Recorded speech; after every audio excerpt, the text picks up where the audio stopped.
Good morning, all of you. Today I am referring as Ansh Mittal with you. Today we will read chapter number 8 of maths, that is commercial maths. Today we will read the old notes of exercise 8.1. So let's start without wasting any time. Our first topic is ratio. So what is ratio? A ratio is a numerical relation of one quantity to another of the same type. अब आप यहाँ से एक बात समझिए. Of same type मतलब एक ही तरह की. अगर एक यूनिट किलोमीटर में है और एक मीटर में है, लाइक एक है 1 किलोमीटर और दूसरी है 1050 मीटर, तो हम इसकी रेशो नहीं बना सकते. ये नहीं बन सकती. या तो हमें इसे इसमें मीटर में करना पड़ेगा या फिर हमें मीटर को किलोमीटर में करना पड़ेगा. ठीक है. अब हम इसको क्या करेंगे, जो हमें इजी लगेगा हम उसको चेंज करेंगे. तो हम यहाँ पे किलोमीटर को चेंज करेंगे तो ये हो जाएगा 1 किलोमीटर इक्वल्स टू 1000 एंड 1050. सो हम इसकी रेशो बना सकते हैं. ओके. अब ये तो हमें पता चल गया कि ये हमारी रेशो है. अब उसके बाद हम पढ़ते हैं सिंपलेस्ट फॉर्म ऑफ रेशो. अब सिंपलेस्ट फॉर्म ऑफ रेशो क्या है? सिंपलेस्ट मतलब सबसे सिंपल फॉर्म हमारे पढ़ने में ईजी रहेगी. जैसे ये आप 1000 और 1050. सो ये थोड़ी कॉम्प्लिकेटेड फॉर्म है. अगर हम इसको सिंपलेस्ट फॉर्म में कर ले तो क्या होगा? सिंपलेस्ट फॉर्म में करने के लिए सबसे पहले हम इसको फ्रैक्शन में लिखेंगे, अपॉन में करके, और फिर इसकी सेम टेबल से कटिंग कर देंगे. जैसे ये दोनों किस चीज़ कौन से टेबल से कट हो जाएंगी? 5 के टेबल से. I am right. So 2 and 0 0 upon 2 and 1 and 0. Okay. So ये सिंपल फॉर्म हो गई. लेकिन अब इससे भी ज़्यादा इसकी और सिंपल फॉर्म हो सकती है ना, तो हम इसको और आगे सिंपलेस्ट फॉर्म में करेंगे. 200 अपॉन 210. जब तक ये सिंपल फॉर्म में होती रहेगी हम इसको जब तक सिंपलेस्ट फॉर्म में करते रहेंगे. ये हो जाएगी 40 upon and this will be 4 and 2. Okay. अब ये भी सिंपलेस्ट फॉर्म में हो सकती है. ये 2 से टेबल से कटिंग हो जाएगी इसकी 20 upon 21 and this can be in simplest form. ये भी आगे सिंपलेस्ट फॉर्म में हो सकती है. बताइए. 2 के टेबल से नहीं होगी, 3 के टेबल से नहीं होगी ना, 4 के टेबल से नहीं होगी. तो अब हम इसको सिंपल ऐसे लिख देंगे 20:20. तो हमारे पहले फॉर्म क्या थी इसकी? 1000. अब हम पहले थी ये और अब हो गई ये. अब देखो आप, इससे हमारी ये बन गई. ये क्या थी और ये क्या हो गई? ये कितनी कॉम्प्लिकेटेड फॉर्म थी और ये कितनी सिंपलेस्ट फॉर्म में आ गई. That is the reason behind हम पहले सिंपलेस्ट फॉर्म में कन्वर्ट कर लेते हैं, जिससे हमें सम करने में आसानी हो. अब अगर आप इससे कुछ डिवाइड करोगे, इससे कुछ मल्टीप्लाई करोगे तो मोर टाइम लगेगा. अब अगर आप इस छोटे नंबर से डिवाइड करोगे, मल्टीप्लाई करोगे तो कम टाइम लगेगा और आपके लिए ईजी रहेगा. ओके. चलिए अब हम कुछ टिप्स एंड ट्रिक्स पढ़ लेते हैं. A ratio remains unchanged if both of the side is multiplied और divided by the same non zero number. For example, अब आप इसके क्या समझते हैं? ए रेशियो जो है वो अनचेंज रहती है, मतलब चेंज नहीं हो सकती अगर दोनों साइड मल्टीप्लाई या डिवाइड हो same number, same non zero number से, मतलब जिस नंबर में ज़ीरो ना हो, लाइक 4. और अगर 40 होगा तो चेंजेबल नहीं है. ओके. और A ratio B where is 0 is not number. Okay. इसको हम चेंज कर सकते हैं या फिर इसे नहीं ना, तो वही था. A ratio has no unit. Ratio के अंदर कोई यूनिट नहीं होगी. ऐसे नहीं होगा कि वो 10 किलोमीटर है और रेशो में 100 किलोमीटर है. देखो, हमने पढ़ा था कि रेशो में सेम यूनिट्स होती हैं, किलोमीटर और किलोमीटर. अब यहाँ पे जब 10 किलोमीटर है और यहाँ पे 100 किलोमीटर है तो ये इस किलोमीटर से किलोमीटर कट जाता है. और जब ये रेशो में आती है 10:100, और हमें पता तो है ये कौन सी यूनिट में है क्योंकि ऊपर लिखा हुआ है. ओके. तो मतलब रेशो अगर हम रेशो में लिखते हैं तो रेशो के अंदर यूनिट नहीं होनी चाहिए, बिल्कुल ऐसे. और अगर हम ऐसे लिखते हैं 10 किलोमीटर रेशो 100 किलोमीटर तो ये रॉन्ग हो जाएगा. ओके. यही बात समझ में आई. चलो अब हम अपनी नेक्स्ट उस पर चलते हैं जो कि है प्रोपोर्शन। अब प्रोपोर्शन क्या है? When two ratios are equal then the terms are said to be in proportion. जब दो रेशियोज इक्वल में आ जाती है, जैसे ए अपॉन बी, ये एक हो गई, और equals to C upon D, ये एक हो गई। ये इक्वल्स टू का साइन लग गया ना, मतलब ये दोनों इक्वल हैं, तो मतलब ये प्रोपोर्शन में आ सकती हैं। और ये लिखी जाएंगी डबल डॉट लग के, डबल रेशियो लगेगी, उसके बाद डी, ऐसे ए रेशो बी, उसके बाद ऐसे, ठीक है, A ratio B ratio ratio C ratio D. Okay, अब हम एक रिमेंबर पॉइंट पढ़ लेते हैं, मतलब हमें ये याद रखना है, a ratio should be expressed in the simplest form. जब भी हम रेशो में लाएंगे उसे, जैसे 100 अपॉन ये नहीं है, 100 अपॉन 1000 है, तो इसको हमें रेशो में लाने के लिए कहा गया है, तो हम इसको कटिंग करके इसकी रेशो में लाएंगे। रेशो हमेशा सिंपलेस्ट फॉर्म में लिखी जानी चाहिए। ओके, तो हम इसकी कटिंग कर लेंगे, 1 0 से 1 0, 1 0 से 1 0, 1/10, मतलब सिंपलेस्ट फॉर्म हो जाएगी 1:10। तो ये कौन सी फॉर्म है इसकी? प्रोपोर्शन है, ये रेशो है। कौन सी फॉर्म है? प्रोपोर्शन है? No, it is a ratio. Proportion हमेशा 4 की होती है, A ratio B ratio ratio C, ये एक प्रोपोर्शन है। और अगर हम खाली से ऐसे रखें तो ये रेशो में है। Okay, remember this thing. और दूसरी थिंग है जो मैंने आपको बताई थी कि रेशो के अंदर कोई भी यूनिट नहीं होती है। रेशो लाइक रेशो है सपोज 10 किलोमीटर एंड 15 किलोमीटर, तो ये हम इसको ऐसे रेशो में नहीं लिख सकते। अब कुछ बच्चे क्या करेंगे, मतलब कुछ मेरे फ्रेंड्स क्या करेंगे, 10 किलोमीटर रेशो 15 किलोमीटर लिख देंगे ऐसे। तो ये सही होगा? आप बताइए, करेक्ट होगा? नहीं, ये रेशो में कभी भी 1 किलोमीटर नहीं आना चाहिए, मतलब कोई भी यूनिट नहीं आनी चाहिए। ये यूनिट हमेशा यूनिट से कट जाती है, तो ये 10:15 ऐसे आनी चाहिए, यूनिट कभी भी उसमें नहीं आनी चाहिए। ओके, उसके बाद हम चलते हैं एग्जाम्पल में, हम ये ले लेते हैं।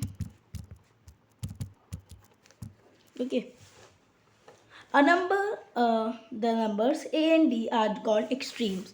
अब ये प्रोपोर्शन में इसके भी पार्ट्स होते हैं। ये जो दो बाहर के नंबर्स हैं, बाहर की तरफ जो निकले हुए होते हैं, the numbers that are A and D are called extremes and B and C are known as means or the middle terms.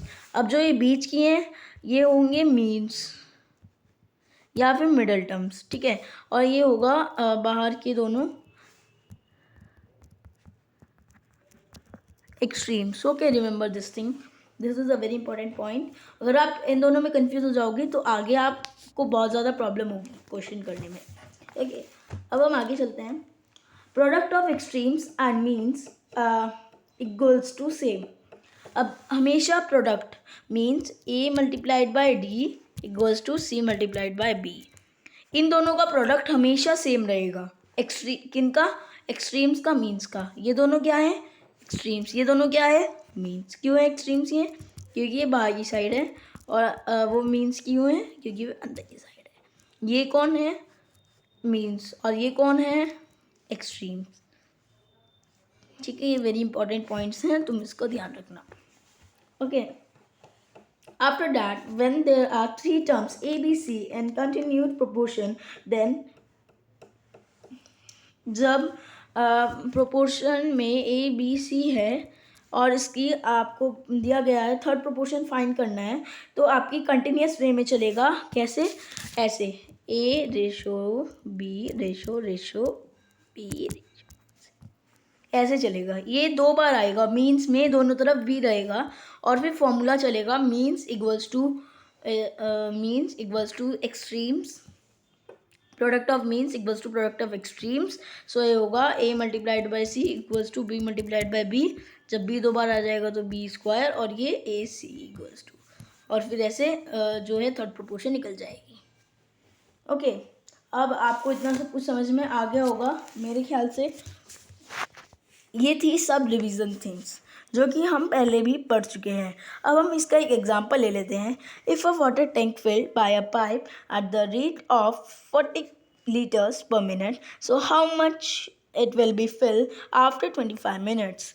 अभी क्वेश्चन दिया गया है, एक सिंपल सा क्वेश्चन है मेरे पास कि अगर 1 मिनट में 40 लीटर्स फिल हो जाता है, मतलब 40 लीटर्स पानी से जो टैंक है वो भर जाता है, तो 25 मिनट्स बाद वो कितना भर जाएगा, कितनी मतलब वो हो जाएगा। बहुत इजी क्वेश्चन है, इसको हम एक्स ले लेंगे, let the number be X लिख के। Okay, after that we will do like this. हम इसको अपॉन में लिख लेंगे 1 मिनट में 40 लीटर्स, तो 25 मिनट्स में कितना, एक्स मान लेंगे। ओके, तो अब हम इसको वैसे ही करते हैं, product of means equals to product of extremes. ठीक है, तो मीन्स क्या है ये और एक्सट्रीम्स क्या है ये, क्योंकि ये बीच का है, मैंने अभी इनको प्रोपोर्शन में नहीं लिखा था, आपको मैं ईजी करने के लिए उसमें लिखा था। ठीक है, ये मीन्स और ये एक्सट्रीम्स, तो हम product of means equals to product of extreme. ठीक है, मीन्स क्या थी, 1 multiplied by X equals to 40 multiplied by 25।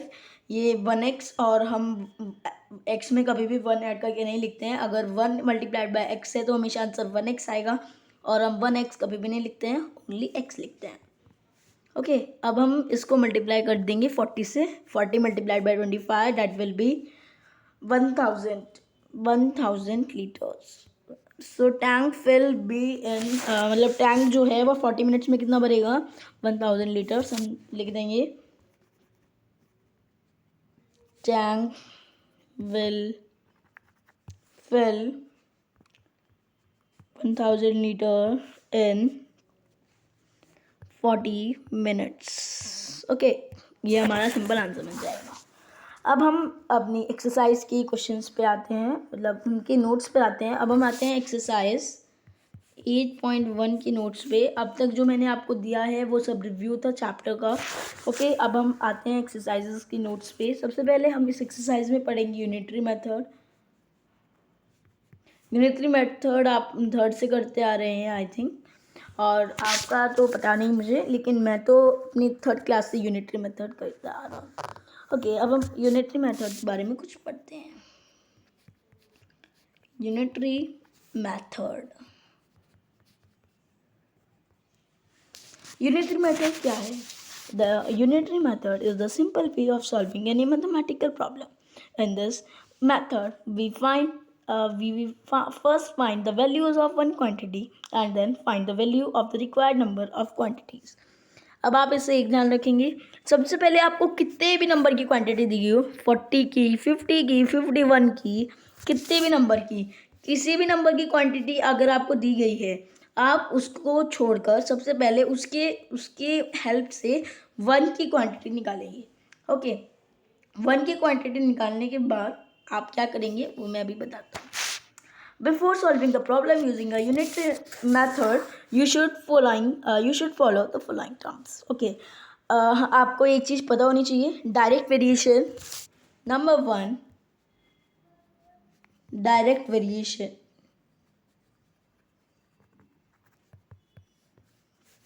And number 2, indirect variation.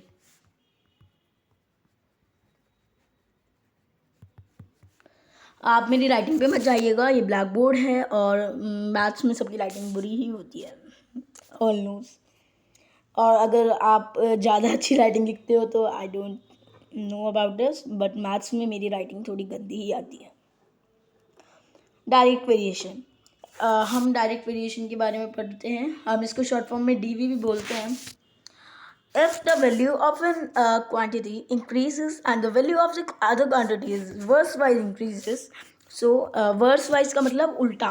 देखो, हमने जो पहले एग्जांपल में क्वेश्चन किया था कि 1 मिनट में फटता है 25, और तो 25 मिनट्स में कितना बढ़ेगा, 25 मिनट्स में इससे मल्टीप्लाई करके 25 मिनट्स और 25 मल्टीप्लाइड बाई 25। अब जो भी होगा, देखो हम एक एग्जांपल ले लेते हैं। अगर एक बच्चा 2 चॉकलेट खा रहा है, एक बच्चा 2 चॉकलेट खा रहा है, तो 2 बच्चे कितनी खाएंगे, 4 चॉकलेट खाएंगे 4 चॉकलेट। तो ये बढ़ रहे हैं बच्चे बच्चे बच्चे बढ़ रहे हैं, चॉकलेट्स भी बढ़ रही है, दोनों चीज़ नीचे जा रही हैं या दोनों चीज़ ऊपर जा रही हैं, समझे। मैं एक और एग्जांपल देता हूँ। लाइक अगर वन वर्कर को 10 रुपीज़ 10 रुपीज़ पेड होते हैं कितने दिनों में 1 डे में, ओके। तो 2 वर्कर को कितने रुपीज़ पेड होंगे, तो इतने ही इसकी वैल्यू इससे मल्टीप्लाई कर देंगे तो क्या आएगा, ₹20। तो वर्कर बढ़े हैं तो रुपीज़ भी बढ़े हैं, और वर्कर घटे हैं, और ऐसे ही अगर हम 50 वर्कर को ₹100 पेड होते हैं, और ऐसे ही अगर हमारे पास 25 वर्कर ही रह गए तो उनको 50 रुपीज़ पेड होंगे। ये बढ़ रहा है तो ये भी बढ़ रहा है, ये घट रहा है तो ये भी घट रहा है। मतलब दोनों चीज़ जिसमें घटती हैं, नंबर ऑफ क्वांटिटी घटेगी तो नंबर ऑफ मनी भी घटेगी। कम बच्चे हैं कम चॉकलेट खाएंगे, ज़्यादा बच्चे हैं ज़्यादा चॉकलेट खाएंगे। कम बच्चे हैं कम फीस देंगे, ज़्यादा बच्चे हैं ज़्यादा फीस देंगे। डायरेक्ट वेरिएशन में होता है दोनों चीज़ बढ़ती हैं या दोनों चीज़ ही घटती हैं। और अब हम आ जाते हैं इनडायरेक्ट वेरिएशन और इनवर्स वेरिएशन। इसके 2 नेम हैं, आप कंफ्यूज मत होना, इनडायरेक्ट या इनवर्स। अब इसमें क्या होता है, 2 quantities are said to be inverse or indirect variation if the value of one increases and the decreases of the other quantity or vice versa, so their R ratio remains constant। अब देखिए इसमें क्या है, इसमें उल्टा है। Direct variation में क्या होता था, अगर एक अमाउंट बढ़ती थी तो दूसरी अमाउंट भी बढ़ती थी, एक अमाउंट घटती थी तो दूसरी अमाउंट भी घटती थी। अब इनडायरेक्ट वेरिएशन में क्या होता है, एक अमाउंट बढ़ेगी तो दूसरी अमाउंट घटेगी, दूसरी अमाउंट घटेगी तो दूसरी अमाउंट बढ़ेगी। अब इसमें उल्टा होता है, इसमें दोनों अमाउंट बढ़ती थी तो दोनों अमाउंट गिरती थी, इसमें एक अमाउंट बढ़ेगी तो दूसरी अमाउंट गिरेगी, एक अमाउंट गिरेगी तो दूसरी अमाउंट बढ़ेगी। हम इनडायरेक्ट वेरिएशन को एक तरह दुश्मन भी मानते हैं कि इनडायरेक्ट वेरिएशन मतलब एक दूसरे की दुश्मन होती है। अगर एक बढ़ती है तो दूसरी घटती है, एक घटती है तो दूसरी बढ़ती है। इसका हम वो ले लेते हैं एग्जाम्पल, जैसे हाँ, एक वॉल है, एक दीवार है, उसको 5 वर्कर 2 दिन में पेंट करते हैं, नहीं उसको 5 वर्कर्स 10 डेज में पेंट करते हैं। कितने डेज में पेंट करते हैं, 10 डेज में। तो अगर वर्कर्स कम हो जाएंगे या ज़्यादा हो जाएंगे, 10 वर्कर्स हो गए, अगर उसने 10 वर्कर्स लगा दिए एक ही वॉल पे, तो कम होंगे नहीं होंगे, डेज कम होंगे, तो कितने डेज हो जाएंगे, 5 डेज हो जाएंगे। देखो वर्कर्स घटे हैं, अमाउंट बढ़ी है। अब वर्कर्स बढ़े हैं तो अमाउंट घटी है, डेज की अमाउंट घटी है। अब ठीक है, आपको समझ में आ गया होगा इनडायरेक्ट वेरिएशन में क्या होता है। अगर एक अमाउंट बढ़ती है एक चीज़ की तो दूसरी चीज़ की अमाउंट घट जाती है। ओके, आपको अगर समझ में नहीं आया होगा कोई टेंशन लेने की कोई बात नहीं है, जैसे जैसे एक्सरसाइज करते जाएंगे आपको समझ में अच्छा और होते जाएगा। अब हम आते हैं unitary method involving direct variation की 1-2 एग्जाम्पल ले लेते हैं। The cost of 11 books is 165 rupees, find the cost of such 7 books. अगर एक कॉस्ट है 11 बुक्स की कॉस्ट है रुपीज़, लैंग्वेज में लिख लेना, इसमें इतना स्पेस नहीं है और मुझे अच्छी नहीं लगती लैंग्वेज, आप लिख लेना। वैसे इसमें स्पेस नहीं है ब्लैक बोर्ड पर इतना, तो मैं आपको ऐसे ही बता रहा हूँ, ठीक है। 11 बुक्स की कॉस्ट 165 रुपीज़ है, find the cost of 7 books. तो हमें 7 बुक्स की कॉस्ट निकालनी है, कितनी होगी, हम उसको x मान लेंगे, x मान लेंगे, या फिर हम बिना x मानने भी कर सकते हैं। चलो यूनिटरी मेथड से करते हैं। Solution, cost of 11 books equals to इतना, हम लैंग्वेज में लिखेंगे cost of 11 books equals to ₹165, ठीक है। तो कॉस्ट ऑफ 1 बुक, मैंने आपको बताया था ना हमेशा एक बुक की निकालेंगे, कुछ भी हो उसकी हम एक की निकालेंगे। 1 बुक की क्या होगी, ये इससे ये है जो ये इससे डिवाइड हो जाएगा, तो 165/11, राइट। अब हम इसके आंसर निकाल लेंगे। इसका आंसर आ गया 15। तो एक बुक की कॉस्ट कितनी हो गई, 15। जब हमें एक बुक की पता चल गई, अब हम उसे ही cost of 7 books equals to 15 थी उसकी, तो ₹15 मल्टीप्लाइड बाय 7। ठीक है, 7 से मल्टीप्लाई कर देंगे, आंसर क्या आएगा, 105 रुपीज़। हो गया। अब हमें इसका आंसर ऐसे पता चल जाता है, 105 रुपीज़ आंसर। तो हम इसको लिख देंगे, so the cost of 7 books equals to 105 rupees. ठीक है, बहुत सिंपल है ये। आपको जैसे आगे आगे प्रैक्टिस होती जाएगी आपको समझ में आता जाएगा। अब हम आते हैं एग्जाम्पल 3 पे, जो कि हमारा नेक्स्ट एग्जाम्पल है। If 18 boys consume 5 kg of the rice in a day, so how many rice will be consumed by 27 boys in a day. Okay, तो इसमें क्या पूछा गया है कि अगर एक बॉय है वो कंज्यूम करता है 5 kg of rice in a day, मतलब एक दिन में वो इतना राइस कंज्यूम कर लेता है, तो कितने 5 kg राइस 18 बॉयज़ कंज्यूम कर लेते हैं, तो 27 बॉयज़ जो हैं वो कितने दिनों में कंज्यूम करेंगे राइस को। तो ये बहुत सिंपल क्वेश्चन है। मैं इसकी आपको सॉल्यूशन बता देता हूँ। सबसे पहले हम लिखेंगे consumption of rice by 18 consumption of rice by 18 boys. अब 18 बॉयज़ में कितना कंजप्शन होता है राइस का, कितना होता है 5 kg। ठीक है, तो कंजप्शन 1 बॉय में कितना होगा, तो मतलब 1 बॉय कितना कंजप्शन करता है, तो वो कितना होगा, डिवाइड ले लेंगे 5/18 और kg लगा देंगे उस पर। ठीक है, hence consumption of by 27 boys.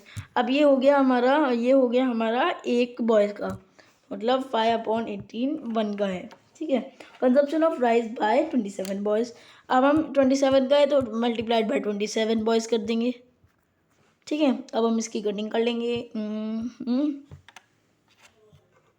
हम इसकी कटिंग कर लेते हैं। कटिंग करने के बाद इसका आंसर है जो वो आता है 15/2। सब कुछ मल्टीप्लाई वगैरह करने के बाद ये आप अपने आप भी कर सकते हैं। आप इस दोनों को डिवाइड करके आंसर आता है 7.5 kg। तो मतलब 7.5 kg जो राइस है वो कंज्यूम करेंगे 27 बॉयज़। ओके, चलिए अब हम आते हैं एक एग्जांपल में इनडायरेक्ट वेरिएशन के उस पर। ठीक है, Sneha takes 6 days to do a task, task and Rupa takes 8 days to do the task. Roop है ना, तो ये क्वेश्चन है, मैं आपको पढ़ के दोबारा सुनाता हूँ। Sneha takes 6 days to do a certain task and Rupa takes 8 days to do the same task. If both of them work together, so how long they will complete the task?